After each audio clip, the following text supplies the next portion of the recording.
Homo erectus, il est arrivé sur cette terre il y a en gros 1,5 million d'années, et il venait d'Éthiopie. Donc qu'est-ce qu'on fait? Est-ce qu'on doit rendre Israël et la Palestine aux Éthiopiens si le raisonnement c'est les droits d'ancienneté? Vous voyez qu'il y a un problème. Bon la famille, bien ou quoi? Alors, petite réaction sur le crayon. Alors, l'un défend la Palestine, l'autre défend Israël. Donc c'est Thomas Guénolé face à Simon Mousse. Donc la famille, le crayon, vraiment, c'est un média pour moi de ouf.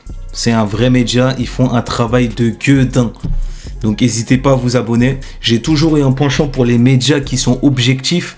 Et moi pour le coup, il n'y a pas de prise de parti d'un côté ni de l'autre.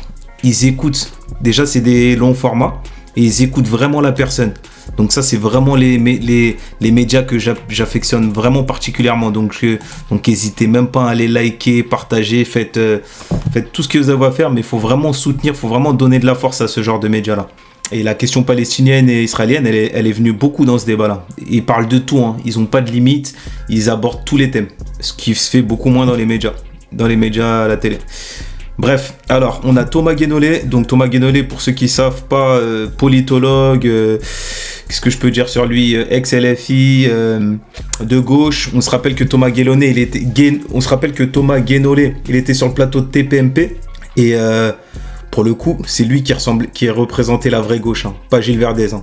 Lui, vraiment, tout le monde était contre lui. Très souvent, tout le monde était contre lui. Et franchement, c'est un bon parce qu'il a souvent plaidé en faveur de la cause palestinienne. Et vraiment contre tout le monde, contre les cris de tout le monde sur TPMP, c'était chaud. C'était chaud ce qui se passait à ce moment-là. Et en face, vous avez Simon Mousse. Donc Simon Mousse, comment je peux le décrire? C'est un essayiste, je crois. Essayiste, écrivain.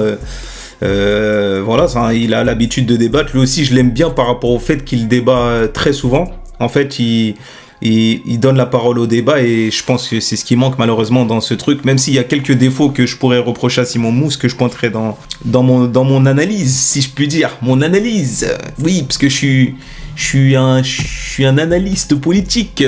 Bref, let's go.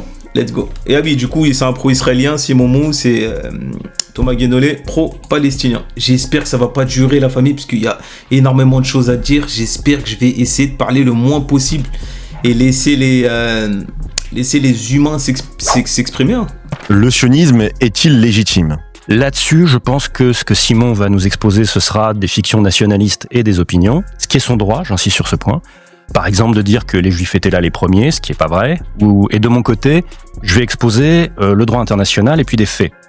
Par exemple, le fait que l'occupation de la Palestine soit illégale, c'est un constat de droit international. Et le fait que les Hébreux n'étaient pas les premiers sur cette terre, c'est un fait archéologiquement bien établi. Alors, ce qui pose problème immédiatement pour la légitimité du sionisme, puisque le mythe fondateur du sionisme, c'est que cette terre aurait toujours été juive et que les Juifs étaient là les premiers. Ok, la famille, moi je vais donner vite fait ma définition du sionisme.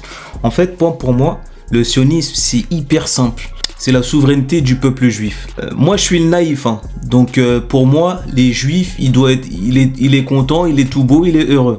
De la même manière que le français, il est content, il est tout beau, il est heureux. De la même manière que l'américain, il est content, il est tout beau, il est heureux. Voilà, ma définition du sionisme, elle se base sur ça et rien d'autre. Elle est aussi basique que ça. Elle est très simpliste. Et du coup, ça fait que, au final, ça fait de moi un sioniste, hein, en vrai de vrai. Hein.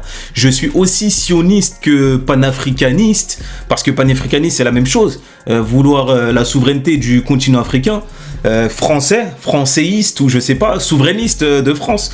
D'ailleurs, c'est pour ça que je vote Asselineau. Vouloir la souveraineté du peuple français.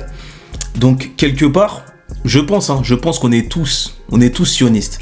Maintenant, là où ça vient se heurter à un caillou, maintenant le problème va venir là où le sionisme s'exprime par le massacre de l'autre. Là, ça y est, c'est fini. Là, je sors du sionisme. Et ce serait de la même chose. Hein. Si le panafricanisme s'exprimait par le fait de chasser des gens ou de canner des gens ou de faire déplacer une population, eh ben, je ne serais pas panafricaniste. Je fais la même chose avec tous les peuples du monde. Donc voilà, ça c'est ma définition. C'est ma définition toute bête du sionisme. Après, je sais que la vraie définition, elle est un peu plus complexe parce que je pense que certains vont venir me dire... en vrai, c'est les définitions qu'on va entendre ici. Donc c'est un peu plus complexe. Mais je voulais juste vous sortir ma définition. Et c'est faux. C'est-à-dire que Le personnage de Moïse, l'exode dans le désert, la conquête et l'extermination des Cananéens, le grand royaume de David et Salomon, tout ça, c'est zéro preuve. Pour justifier. Et un truc que je déteste, c'est qu'on se base sur l'histoire pour légitimer certains actes d'aujourd'hui. Et c'est ça le problème. En fait, si vous voulez, la famille, moi, je suis un naroutiste. Alors, qu'est-ce que c'est le naroutisme? Voilà, ça, c'est un terme qui sort de ma tête. Donc, le naroutisme, c'est faire comme Naruto. C'est faire comme Naruto. Naruto, qu'est-ce qu'il fait? Alors pour ceux qui ne savent pas, Naruto c'est un manga. C'est vrai, c'est tiré d'un manga, c'est tiré d'un dessin animé. Je m'intéresse pas à l'histoire, donc peut-être qu'il existe des gens qui ont fait comme Naruto et sans le savoir, je fais comme eux. Mais pour l'instant, je vais me baser sur Naruto parce que c'est ce que je connais. Naruto, qu'est-ce qu'il fait? Naruto, il vient dans un contexte où il y a déjà eu la Première Guerre mondiale, Deuxième Guerre mondiale, Troisième Guerre mondiale. Naruto, il vient lors de la 4e Guerre mondiale. Il veut y mettre fin. Comment il y met fin? Il se base pas sur la souveraineté, sur l'histoire d'un tel peuple qui a fait un tel massacre à ce moment-là, ou d'un tel peuple qui a fait un tel massacre à ce moment-là. Il veut juste que tout le monde il est content, tout le monde il est beau, tout le monde il est heureux. D'où le fait que tout à l'heure je vous disais que je suis sioniste, de par ça. De par le fait que je veuille que tout le monde il est content, tout le monde il est beau, tout le monde il est heureux. C'est tout ce qui m'intéresse. Donc c'est pour ça que et d'ailleurs peut-être dans les commentaires, hein, peut-être que lorsque je vais vous dire ça, vous allez peut-être me dire il s'est passé ça en 1906, en 1946, en 1901 tel, 1901 tel, 1901 tel. Les gars, bien évidemment, et je pousse tout le monde à aller se renseigner, à aller connaître l'histoire. Il faut connaître, c'est super important. Par contre, je veux juste qu'il n'y a pas de sang qui coule, c'est tout. Je veux pas légitimer un massacre antérieur, je veux juste qu'il n'y a plus de sang qui coule. Toute injustice actuelle présente, pendant que moi je suis là, à l'heure actuelle, eh ben je vais la cesser. Donc Soudan, Congo, Gaza, c'est tout. Moi ça s'arrête là ma définition, et je vais pas plus loin.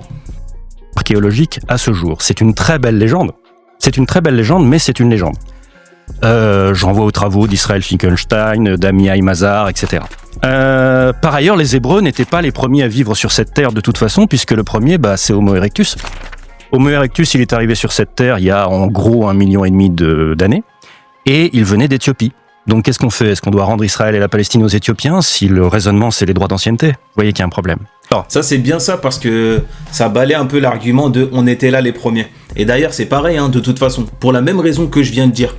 Le on était là le premier, moi cet argument ne m'intéresse pas. Parce que si ça permet de légitimer le massacre d'un tas de gens, ça m'intéresse pas cet argument. Et ça sert à rien de venir me dire tu connais rien à l'histoire. Le fait que je connais rien à l'histoire ne peut pas légitimer le fait qu'il y ait des gens qui meurent. Vous voyez ce que je veux dire?